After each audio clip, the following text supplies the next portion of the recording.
L'eau. On la voit partout, tous les jours, sous plein de formes différentes. Mais est-ce qu'on s'arrête vraiment pour penser à l'incroyable voyage que fait une seule de ces molécules?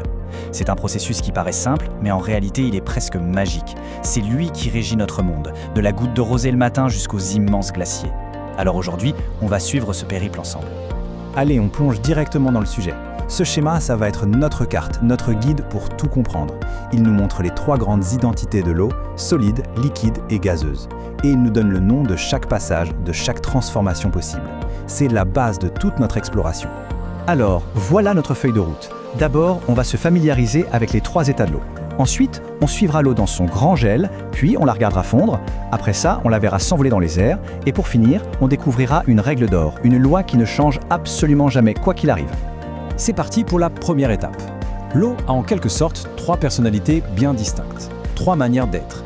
Et tout ça, c'est juste une question de la façon dont ces molécules décident de s'organiser entre elles.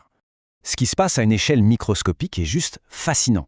Quand l'eau est solide, imaginez des soldats en rang, parfaitement alignés, bien serrés, c'est la glace. À l'état liquide, c'est plus comme une foule dans un concert. Les molécules sont proches, mais elles bougent, elles glissent les unes contre les autres. Et à l'état gazeux, eh bien là, c'est chacun pour soi.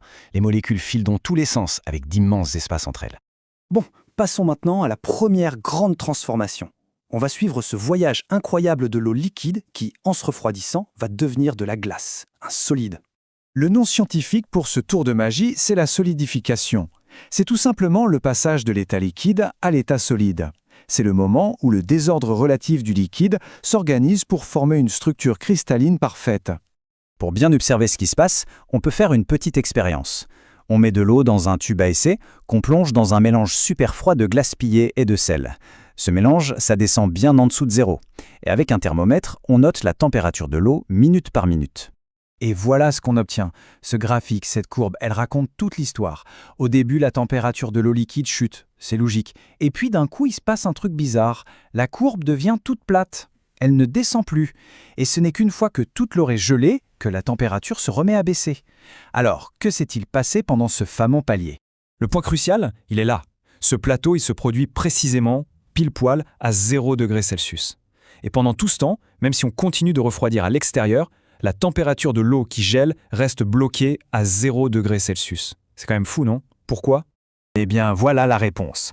Toute l'énergie qu'on retire à l'eau ne sert plus à la refroidir. Non, elle est entièrement utilisée pour faire quelque chose de beaucoup plus compliqué, réorganiser les molécules. C'est comme si toute l'énergie était mise au service de la transformation d'une foule en désordre en une armée parfaitement au garde à vous. C'est la naissance de la structure cristalline de la glace. Et si on faisait le chemin